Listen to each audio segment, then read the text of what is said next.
வணக்கம். செல்வகுமாரின் Singapore, Malaysia, இலங்கை மற்றும் அதனை ஒட்டியுள்ள இந்தோனேஷியா பகுதிகள், புருனே மற்றும் சவுதி அரேபியா, குவைத் உள்ளிட்ட அரபு நாடுகள், ஆப்பிரிக்க நாடுகள், உகாண்டா, கென்யா, டான்சானியா போன்ற நாடுகள். காரணம் என்னன்னா, இந்த நாடுகளுக்கு இங்கிருந்து வானிலை அறிக்கை வேண்டி கைபேசி அழைப்புகள் வந்து கொண்டிருக்கின்றன. குறிப்பாக சிங்கப்பூர், மலேசியா, UAE இருந்து தினசரி 2-3 அழைப்புகள் வருகிறது. நேற்றைக்கு சிங்கப்பூரில் மழை, மலேசியாவில் மழை, நேற்று முன்தினம் UAEயில் மழை, கடந்த வாரம் UAE உள்ளிட்ட ஒட்டுமொத்த அரபு நாடுகளில் மழை. இந்த மழைப்பொழிவு அங்கு பணியாற்றக்கூடிய பணியாளர்களுக்கும் பணிகளுக்கும் இடையூறு கொடுப்பது விதமாக இந்த அறிக்கை கேட்டுக்கொண்டதன் அடிப்படையில் பதிவு செய்யப்படுகிறது. 2026 ஏப்ரல் 14 செவ்வாய்க்கிழமை இனிய தமிழ் புத்தாண்டில் வணங்கி மகிழ்கிறேன். முதல்ல இலங்கையை பார்ப்போம். இலங்கைக்கு கடந்த சில நாட்களாக காற்று சுழற்சி ஒன்று கிழக்கு காற்றை அனுப்பி ஏற்றி இலங்கையில இடிமழை பிடிவை கொடுத்தது. தற்பொழுது அந்த இடிமழை பிடிவு சற்று தொய்வடைந்திருக்கலாம். இருந்தாலும் இலங்கையின் தெற்கு பகுதியில மழை இருந்து கொண்டே இருக்கும். ஒரு பெரிய அளவிலே கொட்டி தீர்க்கும் மழை இல்லைன்னா கூட லேசான மழை இலங்கையோட தெற்கு பகுதியில இருந்து கொண்டே இருக்கும். கொஞ்ச நேரம், ஒரு 1/4 மணி நேரம், ஒரு அரை மணி நேரம் ஆங்காங்கே கோடை மழை இருந்து கொண்டே இருக்கும். வரக்கூடிய சனிக்கிழமை வரைக்கும் கொஞ்சம் வெப்பம் உயர்ந்து புழுக்கம் உயர்ந்து காணப்படும். சனிக்கிழமைக்கு பிறகு வரக்கூடிய ஞாயிற்றுக்கிழமை 19ஆம் தேதியிலிருந்து காற்று சுழற்சியிலிருந்து கிழக்கு, தென்கிழக்கு, தெற்கு திசை காற்று இலங்கையில் ஏறி தமிழ்நாட்டின் இலங்கையை ஒட்டிய கடலோர பகுதிகளுக்கும் இலங்கைக்கும் நல்ல மழைப்பிடிப்பை கொடுக்க தொடங்க இருக்கிறது. இத தொடக்கம் 19ஆம் தேதி இலங்கைக்கு தெற்கு பகுதி, தெற்கு அரை பகுதியில நல்ல மழைப்பிடிவை, இடிமழை பிடிவை 19ஆம் தேதி ஞாயிற்றுக்கிழமை கொடுக்கும். மாலை இரவு தான், மாலை முன்னிரவிலே இந்த மழைப்பிடிவை கொடுக்கும். பிறகு நள்ளிரவு அதிகாலை நேரத்தில் அப்படியே அது விலகிடும். மீண்டும் இப்படியே தினசரி மாலை இரவு மழைப்பிடிவாக மாத இறுதி வரைக்கும் இலங்கைக்கு மழைப்பிடிவை கொடுக்கும். படிப்படியாக தீவிரமும் இருக்கும். 19ஆம் தேதி கொடுக்கும் மழையை விட 20ஆம் தேதி கொஞ்சம் கூடுதல் பரப்புல கொஞ்சம் வடக்கையும் முன்னேறி வரும். படிப்படியா 23, 24, 25 தேதிகளில் இன்னமும் முன்னேறி வடக்கே வந்து 22ஆம் தேதியிலிருந்து தமிழ்நாட்டுக்கு கொடுக்கும் பொழுது இலங்கையில் பரவலான மழைப்பிடிவு இருக்கும். 23ஆம் தேதி மேலும் பரவலாக யாழ்ப்பாணம், காங்கேசன்துறை உள்ளிட்ட பகுதிகளுக்கும் வடக்கு கிழக்கு மாகாணங்கள், புத்தளம் உள்ளிட்ட பகுதிகளுக்கும் கோடை இடி மின்னல் மழை மாலை இரவு மழைப்பிடிவை கொடுக்கும். மாத இறுதி நாட்கள்ல மேலும் பரவலாகவும் மாத இறுதி வாரத்துல தினசரி மாலை வந்துவிட்டால் மழைப்பொழிவு கொடுத்து கொண்டே இருக்கும். சரி, அடுத்தது சிங்கப்பூர். சிங்கப்பூரை பொறுத்த வரைக்கும் வரக்கூடிய நாட்கள் எல்லாமே மழை நாள் தான். நேற்றைக்கு கடந்த சில நாட்களாக இடி மின்னலுடன் மழைப்பொழிவை கொடுத்து வந்த நிலையில நேற்றைக்கு சிங்கப்பூர் மற்றும் மலேசியாவிற்கு இடி மின்னல் தாக்கம் கூடுதலாகவும் மழைப்பொழிவையும் நேற்றைக்கு கொஞ்சம் கூடுதல் பரப்பலையும் கொடுத்திருக்கோம். இன்றைக்கும் மழைப்பொழிவு சிங்கப்பூருக்கு மதியத்திற்கு மேல் மாலை, அதாவது இந்திய நேரப்படி மாலை 3 மணிக்கு மேல் சிங்கப்பூருக்கு மழைப்பொழிவு கொடுக்க தொடங்கும். சரியாக 1 மணிக்கு, அதாவது இந்திய நேரப்படி 1 மணி, சிங்கப்பூர் நேரம்னா ஒரு 3:30 மணிலிருந்து சிங்கப்பூர் நேரத்திற்கு மழைப்பொழிவு தொடங்கும். மாலை முன்னிரவிலே இடியுடன் கூடிய கனமழை பொழிவை சிங்கப்பூருக்கு கொடுக்கும். தினம் மாலை வந்துட்டா மழை, மதியத்திற்கு பிறகு மழை தான் சிங்கப்பூரை பொறுத்த வரைக்கும். மலேசியாவிற்கு காலை 11:30 மணிலிருந்து மழை ஆரம்பிச்சிடும். தினசரி காலை 10-11 மணிக்கெல்லாம் ஆங்காங்கே மலேசியாவில் மழை பொழிவை கொடுக்க தொடங்கும். அந்த மழை மதியத்துக்கு மேல தெற்கு மலேசியாவில் தீவிரமடையும்.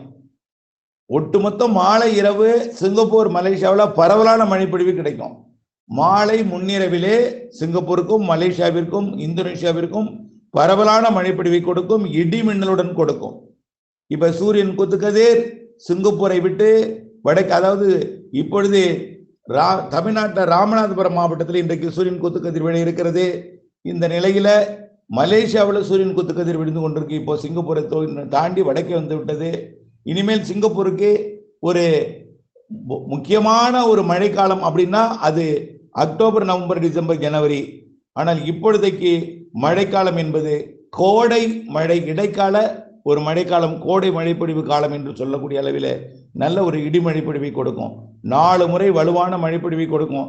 ஒரு முறை நல்ல ஒரு வலு, அது தமிழ்நாட்டின் பருவமழை காலமாகிய வடகிழக்கு பருவமழை தான் சிங்கப்பூருக்கு வலுவான மழைப்பொழிவை, அங்கிருந்து நிகழ்வுகள் வழித்தடமாக அமைந்து மழைப்பொழிவை கொடுக்கும். பெரும்பாலும் டிசம்பர், ஜனவரியில் அதிக மழைப்பொழிவை தரும் சிங்கப்பூருக்கு. பிறகு கொஞ்சம் இடைவெளி கொடுக்கும். சூரியன் குத்துக்கதிர் தெற்கே போன பிறகு மீண்டும் வடக்கே வர தொடங்கியதும் அதாவது ஏப்ரல் மாத முதல் வாரத்திலிருந்தே மழைப்பொழிவு தீவிரமடையும். இப்போ ஏப்ரல் 2வது 3வது வாரத்தில் ஓடிக்கொண்டிருக்கு. இந்த 2வது 3வது வாரத்தில் தினசரி மாலை இரவு மழைப்பொழிவு சிங்கப்பூர், மலேசியா, இந்தோனேஷியா, புருனே எல்லாம் கொடுக்கும். பிறகு மாத இறுதியிலையும் மே மாத முதல் வாரத்திலையும் இந்த வெப்பச்சலன இடிமழை பிடிவு சிங்கப்பூருக்கு மதியம் வந்துவிட்டால் மழை தொடக்கம். மாலை இரவில் பரவலான இடிமழை பிடிவை சிங்கப்பூருக்கும் மலேசியாவிற்கெல்லாம் கொடுக்கும். அடுத்ததாக பார்த்தீங்கன்னா மாலத்தீவிற்கும் வரக்கூடிய நாட்களில் வரக்கூடிய 17 இப்போவே மழை மாலத்தீவில் பெய்து கொண்டு தான் இருக்கு. இடியுடன் கூடிய மழைப்பொழிவு வரக்கூடிய 19ஆம் தேதிக்கு பிறகு மேலும் தீவிரமடையும். மாலத்தீவுலையும் மழை இருந்து கொண்டே தான் இருக்கும். அடுத்தபடியாக அரபு நாடுகளை பொறுத்த வரைக்கும், ஒட்டுமொத்த அரபு நாடுகளில் இன்றைய நாளை பொறுத்த வரைக்கும் 14ஆம் தேதியை பொறுத்த வரைக்கும் சவுதி அரேபியாவோட உள்பகுதிகளில் இன்றைக்கு மழை வாய்ப்பு இருக்கு. சவுதி அரேபியாவோட உள்பகுதி அந்த மெக்கா, மதினா உள்ளிட்ட பகுதிகளில் இருக்கு. ஆனால் பெரிய அளவில் இருக்காது. இடியுடன் கூடிய மழைப்பொழிவு இருக்கும். அதாவது சரியா சொல்ல போனா ஏடன் வளைகுடாவை ஒட்டிய சவுதி அரேபியா பகுதிகளிலையும் ஏமனோட ஏடன் வளைகுடா நுழைவாயில் பகுதிகளிலையும் இருக்கும். பிறகு வேற எங்கேயும் பெருசா மழை இருக்காது. சவுதி அரேபியாவில் மட்டும் மழை இன்றைக்கு இருக்கு. சவுதி அரேபியாவோட உள்பகுதிகளில் மழை இருக்கும். சவுதி அரேபியாவோட உள்பகுதி நாளை புதன்கிழமை 15ஆம் தேதியை பொறுத்த வரைக்கும் கொஞ்சம் அப்படியே சவுதி அரேபியாவோட பாரசீக வளைகுடாவை ஒட்டி 16, 17 தேதிகளில் மழை முன்னேறும். ஆனால் பெரிதா, அதாவது சவுதி அரேபியாவோட தெற்கு மற்றும் மத்திய பகுதியில் இருப்பது கொஞ்சம் வடக்கு பகுதிக்கு வரும். அப்புறம் அப்படியே பார்த்தீங்கன்னா 18ஆம் தேதிக்கு பிறகு சவுதி அரேபியாவிற்கு, அதாவது மத்திய தரைக்கடல் பகுதியிலிருந்து சவுதி அரேபியா மட்டும் இல்லை, ஈராக், சிரியா போன்ற நாடுகளுக்கும் சவுதி அரேபியா மற்றும் குவைத் உள்ளிட்ட நாடுகளுக்கும் வரக்கூடிய 19ஆம் தேதியிலிருந்து மேற்கத்திய இடையூறு மழைப்பொழிவு கொடுக்க இருக்கிறது. இது ஈராக், ஈரான் மற்றும் குவைத் மற்றும் சவுதி அரேபியாவிற்கு இந்த மாத 19ஆம் தேதியிலிருந்து நல்ல மழைப்பொழிவை கொடுக்கும் என்று எதிர்பார்க்கப்படுகிறது. யுஏஇயை பொறுத்த வரைக்கும், அதாவது யுனைடெட் அரப் எமிரேட், அதாவது துபாய் மற்றும் அபுதாபியை பொறுத்த வரைக்கும் பெருசா மழை இருக்காது. அப்பப்போ லேசான மழை, ஒரு மிரட்டலை கொடுக்குமே தவிர தொடர்ச்சியான மழை, பாதிக்கும் மழையெல்லாம் இல்லை. ஓமனுக்கும் அதே போலதான், ஏமனுக்கும் அதே போலதான். யுஏஇ மற்றும் கத்தார் மற்றும் பஹ்ரைன் மற்றும் ஓமன், ஏமன் இதுக்கெல்லாம் அதனை ஒட்டியுள்ள சவுதி அரேபியாவிற்கு பெருசா இப்போ மழை இல்லை. இருந்தாலும் சவுதி அரேபியாவோட உள்பகுதி, குவைத் மற்றும் அதற்கு மேற்கே இருக்கக்கூடிய ஈராக், வடக்கே இருக்கக்கூடிய ஈரான் பகுதிகளில், அதுவும் பாரசீக வளைகுடா பகுதியை ஒட்டி மழை இருந்துகிட்டே இருக்கும். அடுத்தபடியாக பார்த்தீங்கன்னா ஆப்பிரிக்க நாடுகளை பார்ப்போம்.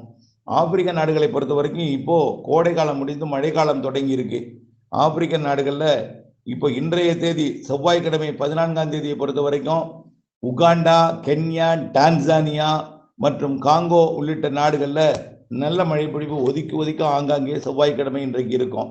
இந்த மழைப்பொழிவு ஒதுக்கி பெய்து கொண்டிருக்கூடிய மழை அப்படியே படிப்படியாக பரப்பில் அதிகரிக்கும்.